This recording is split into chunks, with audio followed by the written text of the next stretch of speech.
Empezamos. Nos vamos a orar entonces para comenzar.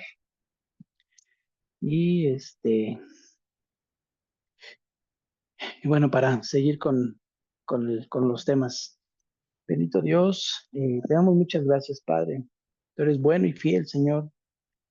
Gracias, bendito Señor, por tu amor, porque día a día, Padre, tú eres tan bueno, Señor, que provees alimento, vestido, calzado, a justos y injustos, Señor. Todo tú lo has provisto, todo está bajo tu perfecta voluntad, Señor. Y aunque hemos fallado, somos pecadores, Señor, pero tú tienes misericordia de la humanidad, Señor. Gracias porque eres bueno y eres fiel.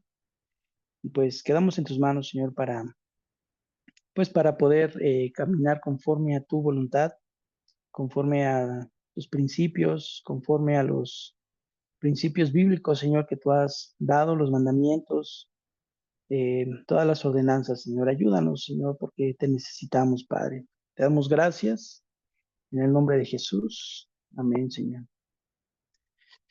Bueno, pues vamos a empezar con este tema. Este,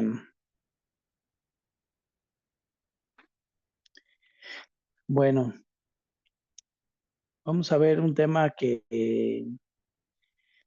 le estaba yo preparando, pero que va a quedar muy bien también para estas próximas fechas que se celebran, pero principalmente porque necesitamos entender que todo lo que la Biblia dice, todo, absolutamente todo es verdad. No falla, la Biblia no falla. La Biblia tiene profecías, tiene también ordenanzas, tiene tantas cosas la Biblia que en su momento pues se irán cumpliendo. Unas ya se han cumplido, hay otras que faltan por cumplirse, pero Dios es bueno y Dios es fiel y Él no miente. El Señor no miente y Dios es muy bueno, pero pues necesitamos también hacer caso y poner atención también a lo que la palabra del Señor pues está pidiendo. Y bueno, vamos a ver una historia en la Biblia, pero primero vamos a ver algo. Eh, Cuando Jesús estaba aquí sobre la tierra, dice la escritura que él le hablaba a sus discípulos, les hablaba en parábolas. Si han escuchado, ¿verdad? Esta palabra de parábolas. Me gustaría que prendieran sus cámaras para poder verlos, que todos tuvieran la cámara prendida. Eh, Vamos a ver qué es lo que el Señor dice o cómo el Señor es como habla, eh, lo que Dios también nos da en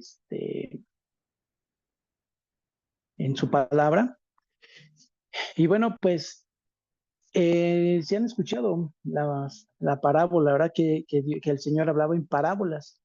Parábolas en sí es una narrativa de un suceso, pues, que habla, o sea, habla verdades importantes, da enseñanzas morales también, pero usa muchos comparativos, eso refiere las parábolas, son historias que el Señor usaba, hablando, por ejemplo, hablaba sobre las ovejas, hablaba, pues en sus diferentes parábolas, del mayordomo infiel, o sea, usaba varias, los elementos físicos, naturales, los usaba como un comparativo, y todo eso, pues tiene mucha verdad, tiene mucha enseñanza.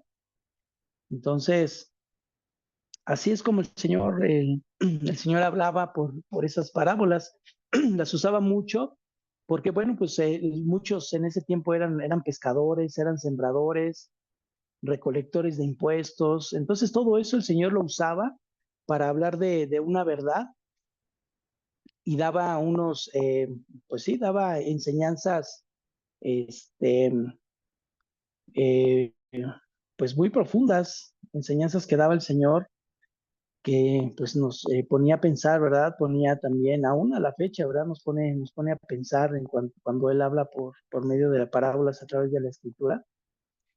Pero vamos a ver, Vamos a ver ahora una historia que muchos consideran que es una parábola, sobre todo pues los testigos de Jehová.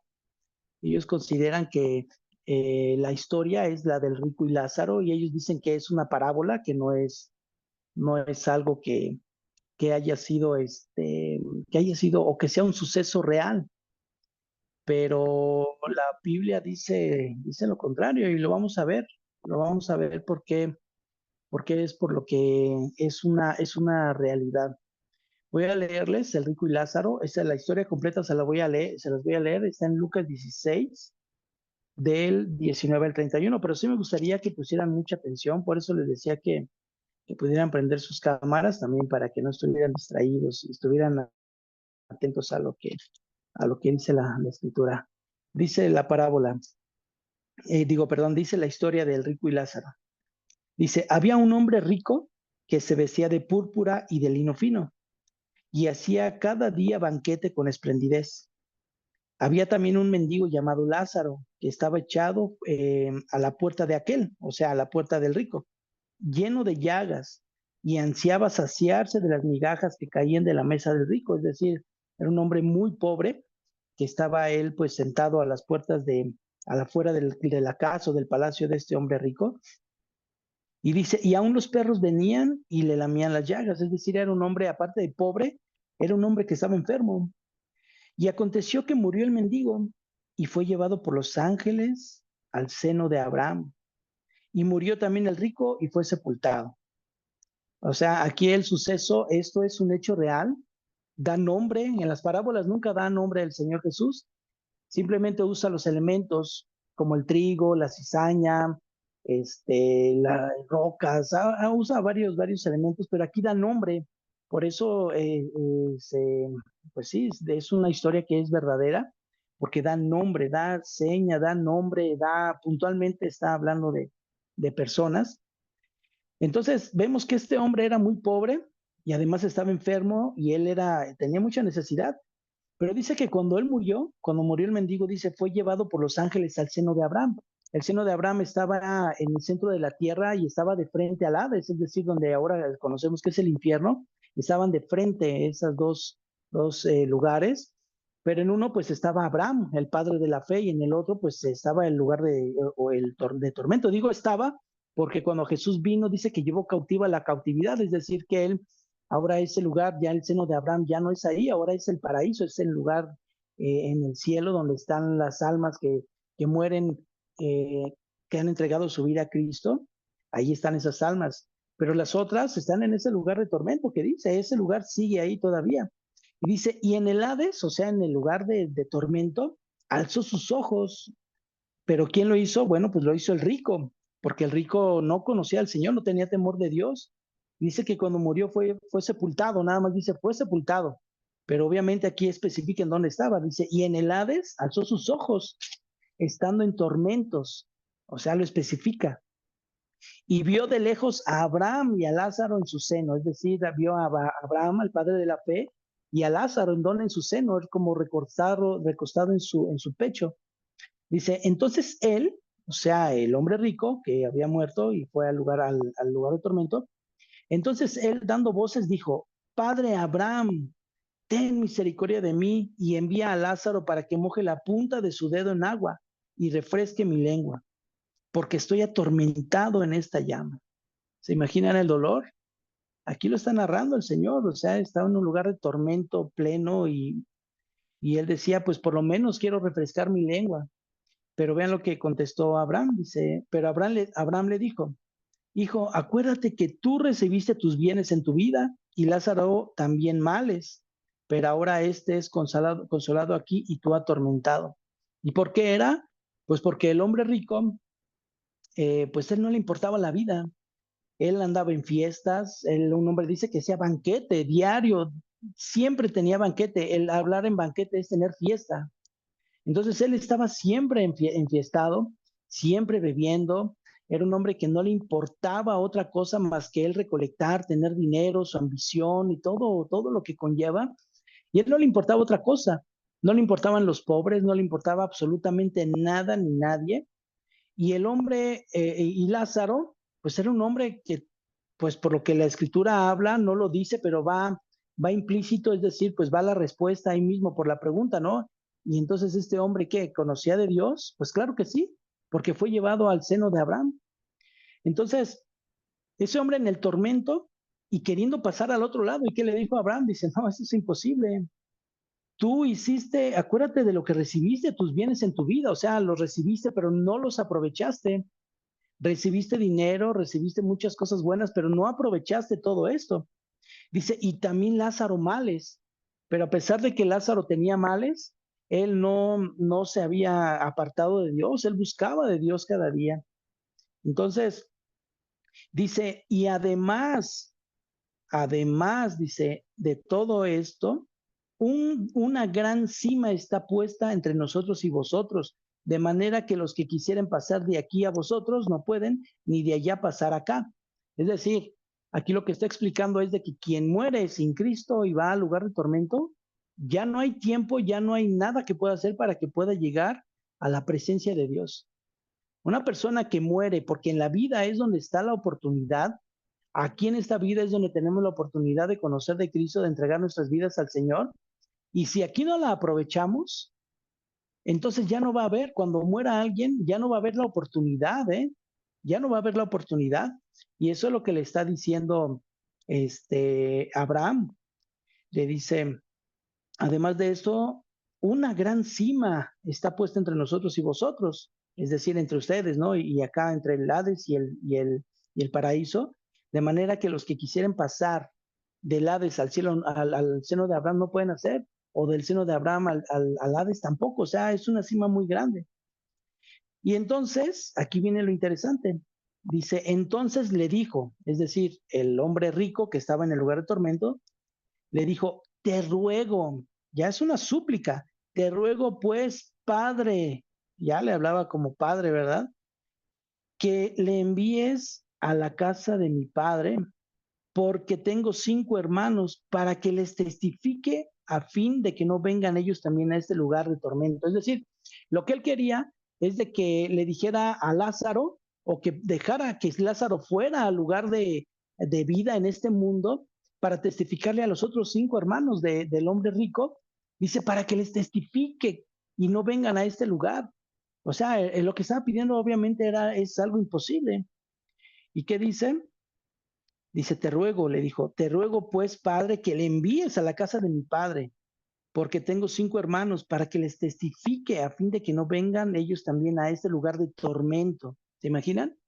Un tormento tan grande que él deseaba que sus familiares no llegaran a ese lugar. Él ya estando ahí, pues ya que hacía. Pero él ya no deseaba que llegaran sus hermanos ni su familia. Y dice, y Abraham le dijo, a Moisés y a los profetas tienen, óiganlos. Es decir, lo que le estaba diciendo, ¿sabes qué? Los tienen los mandamientos, tienen a los profetas que les anuncian la palabra de Dios, tienen los mandamientos, óiganlos a ellos. En estos tiempos, lo que quisiera o lo que hubiera dicho es, pues, ¿saben qué? Ahí tienen el Evangelio, tienen la Biblia, tienen a los pastores de buena y de sana doctrina, los tienen a ellos, escúchenlos, escúchenlos a quienes les predican la palabra de Dios, escúchenlos a ellos. ¿Y qué fue lo que le dijo entonces? Dice en el verso 30, él entonces dijo, o sea, en su desesperación de ese hombre rico que estar en lugar de tormento, dijo, no, padre Abraham, pero si alguno fuere a ellos de entre los muertos, se arrepentirán. O sea, ¿qué es lo que pedía? Que regresara un muerto. Y digo que, y en el principio dije que es muy bueno y que cayó perfecto para estos tiempos, porque hay mucha gente que, ¿qué hace? Que pone ofrendas con unos pensamientos tan cegados, creyendo que poniendo una ofrenda, poniendo pan, poniendo vino, poniendo comida, fruta y todo, piensan que esos muertos van a regresar a comer. Eso es una falacia, eso es una blasfemia. Literalmente es una blasfemia.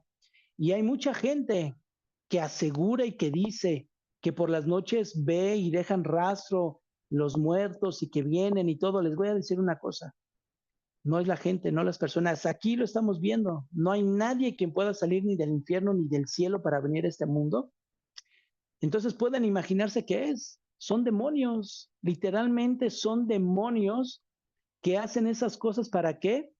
Para cautivar a la gente, para que las personas sigan pensando y sigan creyendo en todas esas cosas, porque eso es favorable para él, para el demonio, para los diablos, para el demonio, para Satanás, para todos los demonios, es favorable para ellos. ¿Por qué?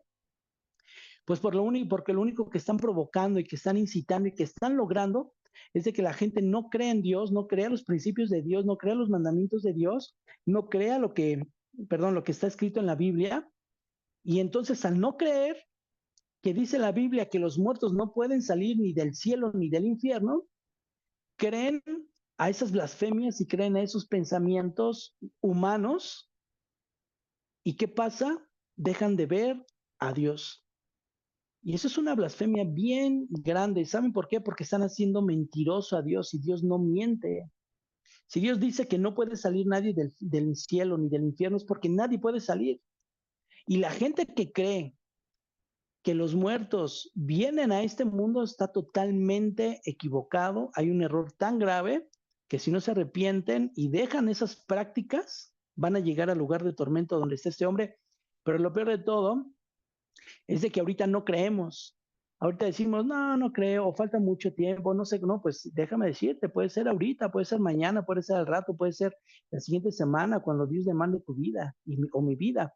Pero si no estás preparado, lo único que va a pasar es de que tu alma llegue al lugar de tormento si no te arrepientes, si no recibes a Cristo en tu corazón, si no dejas esas prácticas de Día de Muertos, si no dejas de pedir calaverita, si no dejas de disfrazar a los niños de demonios, porque es lo único que están haciendo es entregarlos a Satanás, vistiéndolos de diablos, vistiéndolos de monstruos, vistiéndolos de...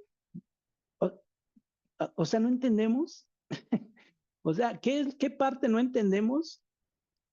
Que disfrazas a un niño de diablo, de bruja o de cualquier cosa que es de Satanás y que no entendemos a quién se lo estamos entregando. No podemos entender esa parte. Ahora, si cada quien lo quiere hacer, cada quien es libre de hacerlo.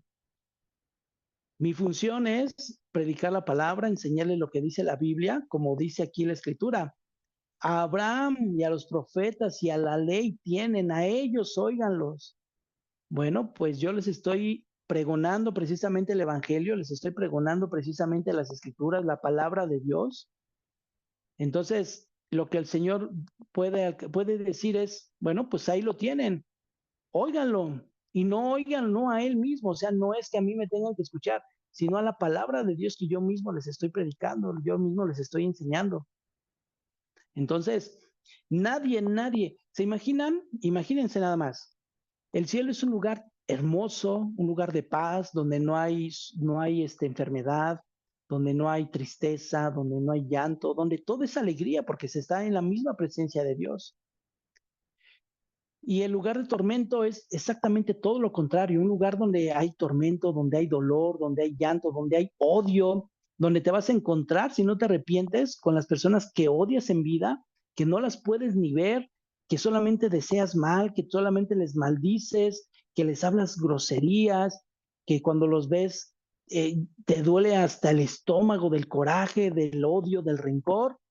Pues si no te arrepientes, con ellos mismos vas a pasar toda la eternidad. Así de sencillo. Entonces,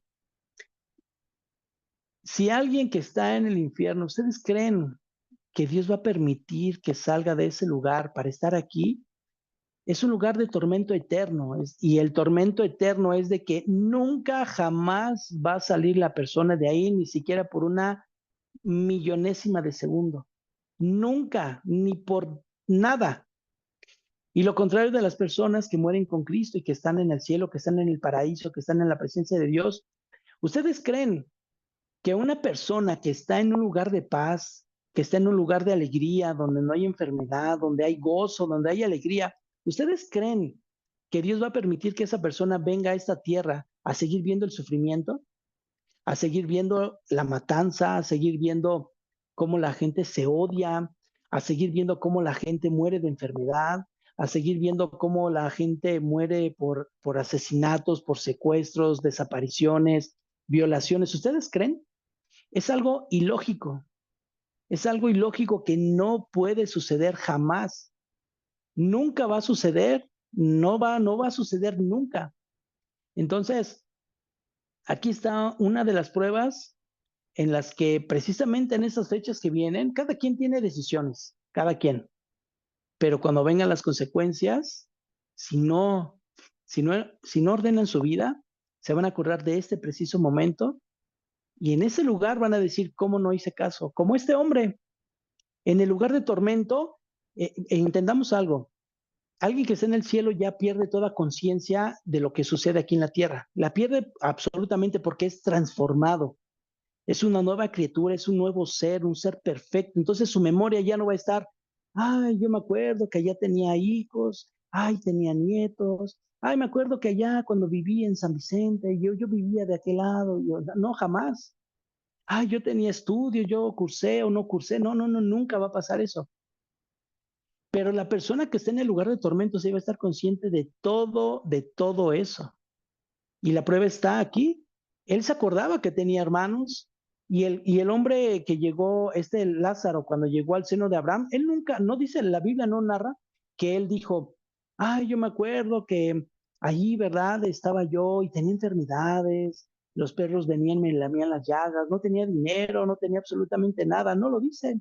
¿Por qué? Porque es como resetear una computadora, como resetear un teléfono queda nuevo de fábrica, así es con Dios. Pero los que están en el lugar de tormento, ellos sí se están acordando de todo lo que hicieron, de todo lo que dejaron de hacer para Dios, de todo lo que dejaron, las oportunidades que dejaron ir, al no recibir a Cristo en sus corazones, porque les gustaban más las fiestas, porque les gustaban más los placeres sexuales, porque les gustaba más el adulterio, la fornicación, la ira, el enojo, porque les gustaba más los pleitos, porque les gustaba más todo eso. Y dice, aquí tú tuviste tus bienes, esos son los bienes de cada persona, el dinero, la sexualidad, la inmoralidad, la maldición, esos son sus bienes. Y dice, esos bienes, tú los tuviste, bueno, pues ahora sufre tus consecuencias. Uno tiene que ser responsable de sus actos. Entonces, aquí lo que la escritura es lo que está diciendo. En el verso, el 30 que leí, lo voy a volver a leer, dice, entonces, él entonces dijo, o sea, nuevamente, habrá el hombre rico, no, padre Abraham, pero si alguno fuere a ellos de entre los muertos, se arrepentirán. Y el 31 dice, mas Abraham le dijo, si no oyen a Moisés y a los profetas, tampoco se persuadirán, aunque alguno se levantare de los muertos. Es decir, una persona que está dura en su corazón, aunque vea levantarse a un muerto, no va a creer que Jesucristo es el Señor. La prueba bíblica de esto está hay otra historia de otro hombre que también se llamaba Lázaro. La diferencia del otro hombre que se llamaba Lázaro es de que era un hombre, pues sí, tenía sus bienes, tenía dinero, tenía muchas cosas, pero ese hombre era temeroso de Dios también. No sufría aparentemente de ninguna enfermedad, pero ese hombre murió. Era María Magdalena, era su hermana, María y esta, ahí se me fue su nombre de su hermana, Marta. ¿Y qué pasa? Que dice que cuando ellos fueron y encontraron al Señor en el camino, le dijeron, Señor, si hubieras estado aquí, él no hubiera muerto. ¿Y qué dijo él? Dice, él va a resucitar. Y ellos dijeron, sabemos que en la resurrección venidera él va a resucitar. Y les dijo, a ver, quiten esa piedra. Y cuando la quitaron, y que le dijo, Lázaro, sal fuera. Y Lázaro se levantó de entre los muertos. Bueno, pues ni aún así, viendo la gente que Lázaro se levantó de los muertos después de 4 días que tenía muerto, ¿y por qué lo hizo el Señor en 4 días después de que murió? Porque la cultura o la costumbre judía era de que ellos tenían esperanza de que podrían pasar 3 días para resurrección. Esa era su esperanza. ¿Y qué tenía que hacer el Señor? Romper con esa creencia de ellos y por eso fue al cuarto día, para que ellos dieran por hecho de que Lázaro estaba muerto y de que ya no iba a resucitar o ya no iba a levantarse. Por eso el Señor fue al cuarto día Le dijo, Lázaro, sal fuera.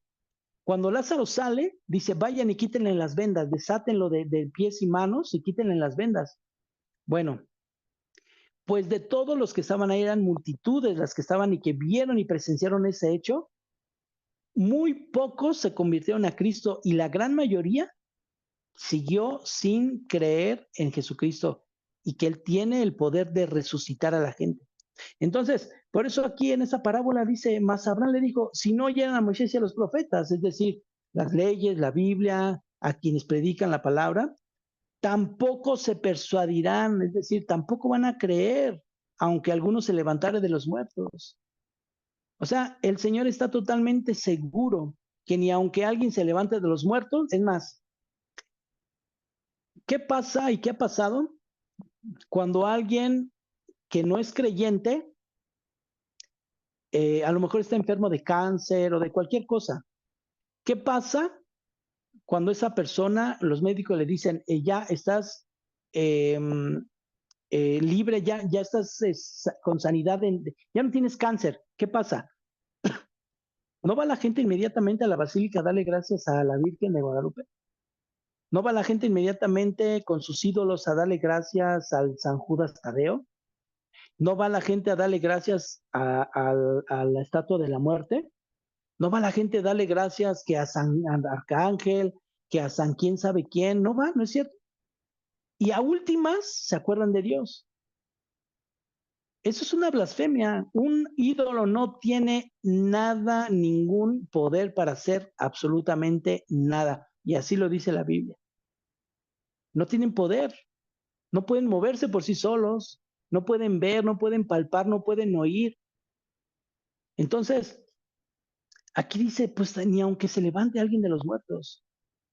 Ese es el grave error que la gente comete. Y saben, el confiar en amuletos, en confiar en que cosas de aquí, que el mal de ojo, que eso también es una grande blasfemia porque le están dando la gloria a esos amuletos y no a Dios. Entonces, aquí está la palabra. Aquí está la palabra. Si no te arrepientes de tus pecados y dejas de caminar en el ocultismo, porque hoy que viene fecha de muertos, se celebra, muchos dicen el cumpleaños de Satanás, muchos así lo dicen, se acerca la grande fiesta patronal para el famoso San Judas Tadeo, y son fiestas en grande. A partir del 28 de octubre vienen fiestas satánicas, satánicas, tan grandes y tan peligrosas para la humanidad, pero la humanidad ni así, ni así quiere conocer de Cristo. Entonces, desde ahorita es una advertencia, es una advertencia. Yo no puedo controlar tu vida, yo no puedo controlarlo si Dios mismo no te forza a controlar tu vida y tu voluntad es hacer cosas que a Dios le desagraden. Bueno, pues las consecuencias las tendrás que sufrir. Yo en lo particular, yo sé, y cuando alguien muere, es algo muy doloroso, claro que sí, porque es una pérdida de un ser querido, un ser amado. Pero cuando sabemos que la persona muere en Cristo, hay un consuelo. ¿Y cuál es ese consuelo? Pues que estamos seguros de que se encuentra en el cielo, que ya no va a tener sufrimiento, ya no va a tener dolor, ya no va a tener pues nada, nada de lo que aquí en esta tierra sucede. Pero quien muere sin Cristo, aparte de de un dolor emocional, de un dolor sentimental, es un dolor intenso en el alma por saber que esa persona, su alma se perdió por toda la eternidad en el infierno. Entonces, yo solamente se los dejo. Ustedes sabrán qué hacen, ustedes sabrán qué permiten, ustedes sabrán qué practican, pero ya es tiempo de ir recapacitando, ya tenemos varios meses con esos devocionales, ya es tiempo de que ya vayan reaccionando porque no podemos continuar siempre haciendo devocionales. No podemos continuar así. ¿Y por qué no podemos continuar así? Porque la gente necesita congregarse, la gente necesita tener un pastor, la gente necesita servir en una iglesia, la gente necesita adorar a Dios en un lugar, en un templo, en un lugar de reunión, convivir con hermanos. Eso es lo que Dios pide. Es deleitoso, deleitoso estar entre los hermanos juntos. Entonces, ya es tiempo de que también ustedes comiencen a buscar un lugar de congregación. Si ya lo tienen, pues adelante, sigan adelante y a seguir. Pero si solamente sienten una tranquilidad cada martes porque se predica la palabra o hay una reflexión nada más momentánea y terminando los videos, pues ya tu vida va a volver a ser la misma, pues ten mucho cuidado. Mucho, mucho cuidado porque estás jugando con la soberanía de Dios, estás jugando dicen por ahí, estás jugando con fuego. Entonces, pues vamos a darle gracias a Dios porque Él es bueno y Él es fiel y Dios, espero que Dios obre en la vida de cada uno de ustedes, en mi vida misma, en la vida de Edith, en cada uno, porque a pesar de que vamos a la iglesia y todo, también tenemos debilidades, luchas, tenemos muchas cosas que si no dependemos y nos tomamos de la mano de Dios, estaríamos acabados. Entonces vamos a darle gracias a Dios. Señor, te damos gracias por tu palabra. Gracias porque eres bueno, eres fiel, Señor. Ayúdanos, Señor, ayúdanos, Padre, que tu palabra sea guardada en nuestros corazones. Yo te ruego, Padre, por cada uno de los que aquí estamos en el devocional, que tú toques sus corazones, Padre, que se haga conciencia que estas fechas son fechas aún más peligrosas, puesto que hay pues muchas cosas dedicadas, Señor, a Satanás, que es el enemigo de nuestras almas, pero quienes estamos en ti, y quienes habitamos en ti, y en quienes tú habitas en los corazones, en nosotros los que hemos creído en ti, sabemos que estamos guardados por ti, Señor. Nada, Señor, se levantará, Padre, contra tus hijos, aunque sabemos que vivimos en este mundo y que también tenemos que pasar por aflicciones, por pruebas, por situaciones como una persona normal, Señor, sobre la tierra, pero la diferencia es de que en lo espiritual, Señor, pues tú estás con nosotros, Padre, en nuestros corazones, en nuestras vidas, estás presente siempre con nosotros, Señor. Gracias, Dios, por tu palabra y ayúdanos a ponerlos por obra, Señor. Vienen tiempos muy complicados, pero sabemos que tú eres fiel, Señor, para guardarnos, Señor. Te lo pedimos y quedamos en tus manos para honra, gloria a tu nombre, en el poderoso y glorioso nombre de Jesucristo, nuestro amado Señor y Salvador. Amén. Bueno, pues gracias a Dios.